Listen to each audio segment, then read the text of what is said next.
While I'm always highly appreciative of Nintendo's indie directs, I'll admit that when you're just given glimpses of gameplay for upcoming titles, it can make me a bit nervous. Given that some games that appeared to show promise haven't quite worked out as well in practice, the early look at Denshattack made me particularly hesitant to allow excitement to grab hold of me. Something that captures the terrific looks of the likes of Jet Set Radio, has the intensity of greats like Tony Hawk and Crazy Taxi, and features what looks like nonstop action and insanity, as well as outrageous boss battles? Surely it was too much to hope for. Well, the great news is that, for the most part, if you walked away from that early footage hoping that a game could pull all of those elements together successfully, delivering a hefty dose of hectic fun as well, Denshattack is the real deal. In terms of story, keep in mind that you'll be battling rival gangs who all hit the rails with their tricked-out train engines, performing acrobatic maneuvers at will, as if they were skateboards, flipping, tricking, grinding rails, and simply doing crazy stuff. In general, you'll just be meeting new people, jawing with them a bit, taking them on, and then typically defeating them to the point that they decide to join you, and there's not much more to know. For the most part, each new territory will be exciting less for who you'll meet, and more for the new moves and abilities you'll get to add to your repertoire.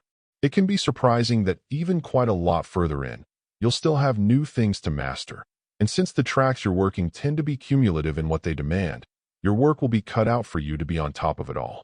If the game has a slight weakness, it's in how new elements are introduced to you and initially mastered. While you're given a decent overview most of the time for what you'll need to do, there's absolutely some trial and error sometimes involved in wrapping your head around the specifics of how to ensure your success. Fortunately, for the most part, this doesn't get too aggravating. But since precision can be so important when everything is whipping by so quickly, not being fully on board with the nuance of being successful can be frustrating. Weirdly though, my biggest problems were right at the start, with the right stick controls to perform tricks feeling like the game's most unreliable and inconsistent element.